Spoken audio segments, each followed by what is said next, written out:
phone.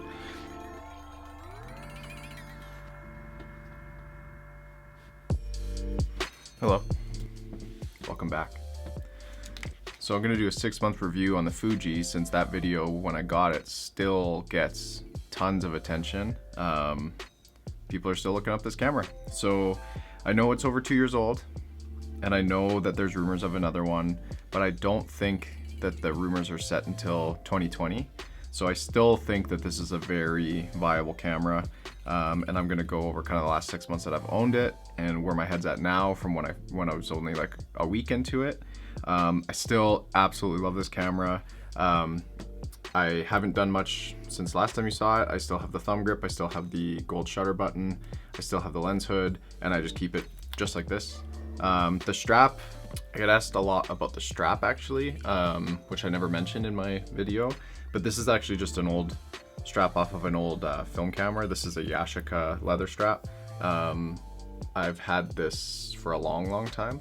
I don't think it's gonna focus because yeah, there we go. So it's just literally off of I think it was an early 80s camera. My best advice is just look at antique stores and thrift stores and all that kind of stuff and find an old cool strap on an old camera, even if you don't keep the camera. I've carried this through every camera since I've owned since that one. So that covers that. But getting back into the camera, I haven't changed a lot since I first got it. Like all my buttons are still set up pretty similar. I think the biggest thing that I'm using now that it's actually spring summertime is the ND filter. So I have it just programmed to the down button here. I use that constantly because then you can shoot pretty wide open when it's nice out and sunny out, and it looks great. My most used setting is in the film simulation. I keep it here pretty much the whole time, except if I'm shooting black and white. I go into the classic chrome, and then I go down shadow tone -1, color -1, sharpness +2. Don't know why, that's just kind of where I ended up after playing around for a while, and I leave it there, and I'll go between that and like the acros. But now that it's actually nice out and plants are growing and stuff like that, then the color is really nice.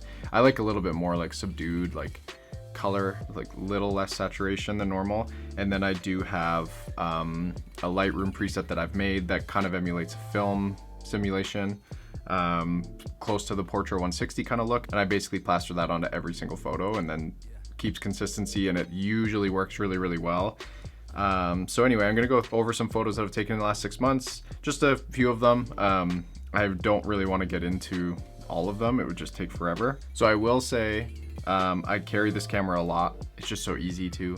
And I think that's one of the big features of it, is that you can throw it over your shoulder and just bring it everywhere. It's not in the way, it's not a pain in the butt. I have shot professionally with it, I have shot mostly personal, but I have actually done shoots with it that are professional and paid for.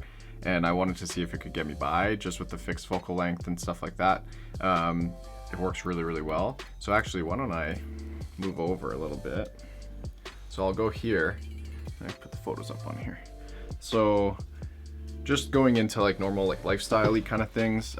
We went to the Calgary Stampede a few days ago for work, and we shot only 1 or 2 that were outside of work. So I'll post one now. This is just straight off the camera plus my little filter thing that I mentioned. So the light leak in the top left and stuff is actually natural. Kind of adjusted for it, like I stood a little bit differently for it to show through. But if you look, like the detail on like the paintings under the carousel and everything, like this, just you can see all the people, all their hair flowing around, people's facial expressions. So that was just a quick like look up ND filter at f2, shoot, boom. And then this was another one just to kind of show off. I really wanted to check the softness of the bokeh in the f2.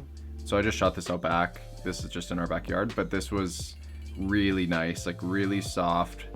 And again, just muted with that filter that I put on straight off of the classic chrome settings that I used. And then another test sample of the dog, just to show like the sharpness in the actual, like his eyes, his nose is blurry, his ears are blurry. Like that f2 is really tight, really nice and sharp. So moving on, I wanted to talk about shooting fashion.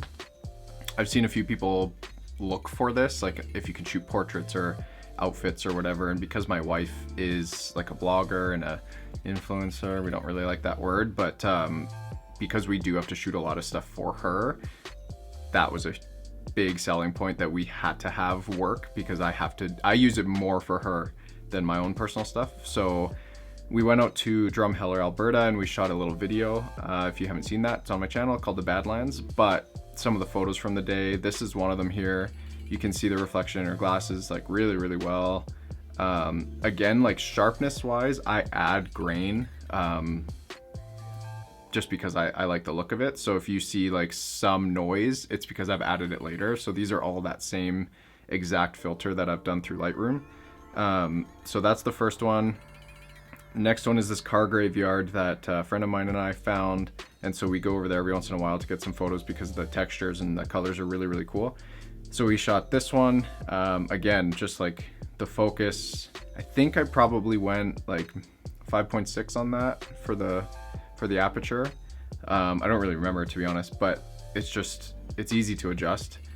And then the next one here, I just stood up on another car to get like a different angle of it. But yeah, I think that was a little bit more close towards 5.6. And then we went into a field that we wanted brown, we wanted kind of like dead wheat look. So that's why this looks like that. This was one trying to get that typical Instagram dead center symmetrical photo. And then one from just like a little bit farther away. So it's very crisp and it's very detailed and sharp. So it works really, really well.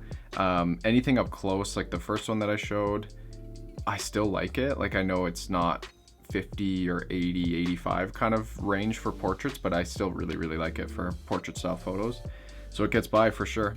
And then earlier on when I had the camera and I was shooting in strictly black and white, this is just one example, actually two I have here.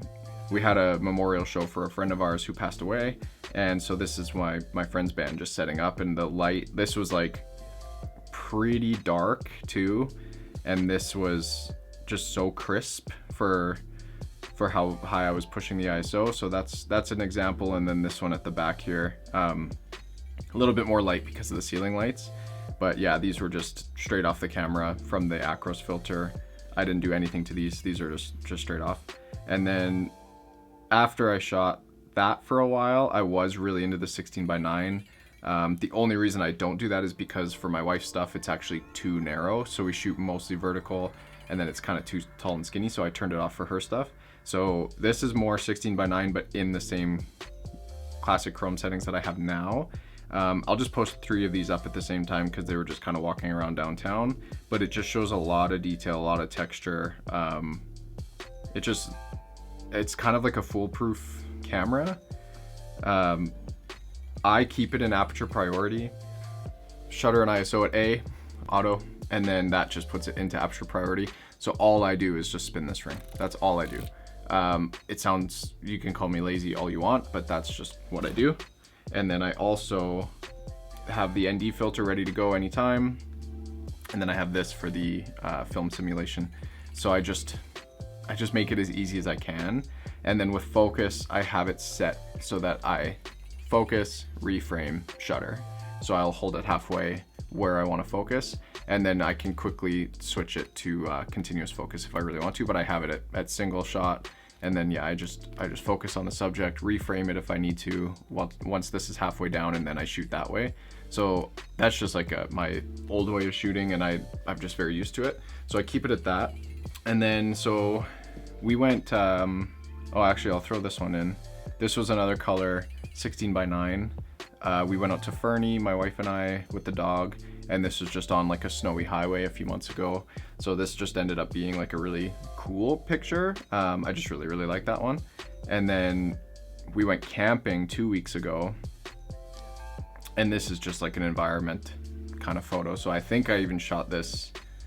This was either 5.6 or even lower actually. But this is where we parked, and this is where we slept for a while. Again, you can see all the detail in the trees and in the background and in the car and in the reflections of it and stuff like that. Like, it's just such a good camera. Very versatile. And then this was one of the lifestyle shots that we had to take while we were out there. So again, great light, great focus. This was f2. Good, I don't know, it's just so good. So I just wanted to make like a quick update video that 6 months in, I still love this camera. I still recommend using it. Let me go back to the middle now, because that will bother me. Yeah, 6 months in, I still love it. I still use it all the time. I do not regret at all getting rid of big DSLR equipment. I don't miss having multiple lenses. I don't miss having anything other than this. I think it's more than capable for what I want. I will say, if I have to come up with a cons list, the digital zoom isn't very great. Like I have no reason for it. I put it on one of the shortcuts like for the lens for a little bit to see if it would work, but it doesn't actually like change the perspective. Like it doesn't go from like 35, 50, 70 like you would think the lenses would. It just kind of takes a portion of it and then just like crops it into that and then crops into that. So the perspective is the exact same as if you were to just crop it after. So I don't really see a point in the digital zoom. You can't use it with video. I've had a bunch of people ask me that. You cannot use it with video. Again, you probably wouldn't need to. You're gonna lose quality and everything anyway. What else could I think of that I don't like about it? I don't know. Battery's pretty good. Trying to think of what else I could complain about it with. I thought I had one. Maybe not. I don't know.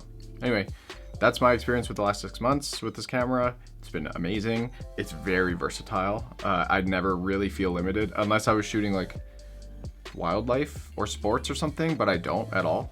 So that's where I would think that you would run into some issues. But if you just want a great, sharp, easy camera, it's just so foolproof. Like it's one of those cameras that you take 1 or 2 pictures and you're like, oh, I got it already. Focus is fast and it's always on. Hopefully this showed you that I still love the camera, still like it. My last video, like I said, still gets a few hundred views a day, get comments all the time, messages all the time. So I'm still using it a lot. The photo samples I hope show okay.